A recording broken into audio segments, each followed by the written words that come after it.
नमस्कार मित्रांनो, तुम्हा सगळ्यांचं पुन्हा एकदा माझ्या यूट्यूब चॅनलवर मी मनापासून स्वागत करते. आजच्या व्हिडिओमध्ये आपण इयत्ता सहावीचा आकारिक मूल्यमापन चाचणी क्रमांक 1चा पेपर पाहतोय मित्रांनो. विषय असणारे मराठी, गुण असणार आहेत 20. हा सराव पेपर आहे. येणाऱ्या परीक्षेच्या दृष्टीने आपण सराव करून घेत आहोत. परीक्षेमध्ये तुम्हाला जास्तीत जास्त गुण मिळावे यासाठी सराव प्रश्नपत्रिका सोडवणं खूप गरजेचं आहे. त्यामुळे तुमची तयारीची एक पायरी तुम्ही वर चढतात. परीक्षेमध्ये तुम्हाला जर जास्तीत जास्त गुण मिळवायचे असतील तर अशा प्रश्नपत्रिका सोडवणे गरजेचं आहे. चला तर मग वेळ न वाया घालवता आपण प्रश्नांना सुरुवात करूया. बघा, पहिला प्रश्न आहे, डॉक्टर कलामांच्या वेळेत सर्वात लोकप्रिय तमिळ वर्तमानपत्र कोणते होते? एका वाक्यात उत्तर द्यायचं आहे. तर बघा, उत्तर असणार आहे डॉक्टर कलामांच्या वेळेचे सर्वात लोकप्रिय तमिळ वर्तमानपत्र होते दिनमणी हे होते. प्रश्न दुसरा बघा, परमवीर चक्र या पदकाचे डिझाईन कोणी तयार केले होते? उत्तर, परमवीर चक्र या पदकाचे डिझाईन सावित्रीबाई खानोलकर यांनी तयार केले होते. प्रश्न 3, राजूच्या आईला कोणता आजार झाला होता? उत्तर, राजूच्या आईला कॅन्सर म्हणजेच कर्करोग हा आजार झाला होता. फक्त नावे लिहा. रामनाथपुरमचे हायस्कूल तर क्वाड्स हायस्कूल. दुसरा आहे राजूचा जिल्हा रामनंद. तर बघा, वळूया पुढच्या प्रश्नांकडे. प्रश्न क आहे, खालील आकृत्या पूर्ण करा. तर बघा, गवत फुलांचे वर्णन करताना यांच्यासाठी वापरलेले रंगाविषयी सांगायचं आहे. तर पाकळी निळनिळुली पाकळी, पराग पिवळे झगमगते पराग, तळीची पाकळी लाल, रेशीम पाती हिरवी नाजूक.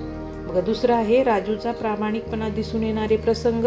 तर बघा, पहिला प्रसंग आहे, साहेबाचे उरलेले 80 रुपये प्रामाणिकपणे परत करण्यासाठी आपल्या मित्रांकडे पैसे जमा करून ठेवले.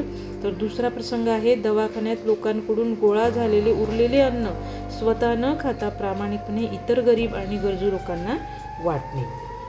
प्रश्न दुसरा आहे, खाली दिलेल्या वाक्यातील अधोरेखित नामांचा प्रकार ओळखा. पहिला आहे, मनाली तिच्या गावी गेली होती. तर मनाली हे नाव काय आहे? विशेष नाम आहे. दुसरं बघा, ताजमहालाचे सौंदर्य काही निराळेच आहे. तर सौंदर्य हे आहे भाववाचक नाम. तिसरं आहे, आमची शाळा सुंदर आहे.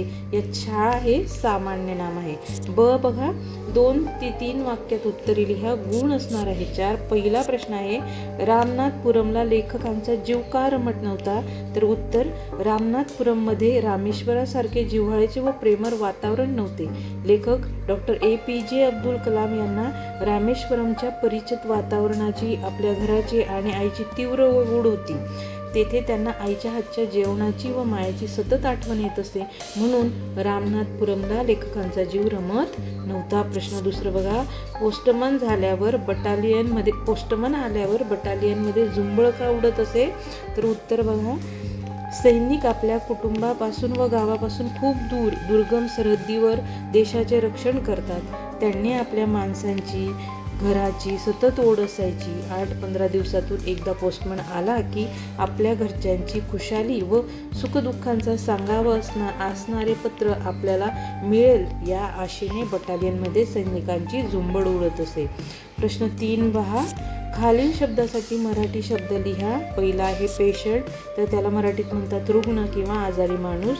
दुसरं आहे हॉटेल, हॉटेलला उपहारगृह किंवा भोजनालय असे म्हणतात. प्रश्न, खालील वाक्यप्रचारांचा वाक्यात उपयोग करा. तर बघा, धडा शिकवणे म्हणजेच काय? अद्दल घडवणे. चोरी करणाऱ्या चोरांना पोलिसांनी चांगलाच धडा शिकवला. दुसरं बघा, कानोसा घेणे म्हणजेच लक्षपूर्वक ऐकणे. रात्रीच्या वेळी घराबाहेर काहीतरी आवाज आल्यामुळे बाबांनी खिडकीतून कानोसा घेतला. या प्रकारे तुम्हाला 20 मार्कासाठी प्रश्नपत्रिका असणार आहेत. असे प्रश्न विचारले जातील मित्रांनो. त्याच्यामुळे जास्तीत जास्त सराव करत राहा. माझ्या यूट्यूब चॅनलला लाईक, शेअर, सबस्क्राईब करून ठेवा, जेणेकरून तुम्हाला तुमच्या सगळ्या विषयांच्या प्रश्नपत्रिका सरावासाठी इथं उपलब्ध होतील. परीक्षेत ज्याला जास्त गुण मिळवायचे असतील ते आतापासून अभ्यासाला सुरुवात करीत. व्हिडिओ पाहिल्याबद्दल तुम्हा सगळ्यांचे मनापासून धन्यवाद.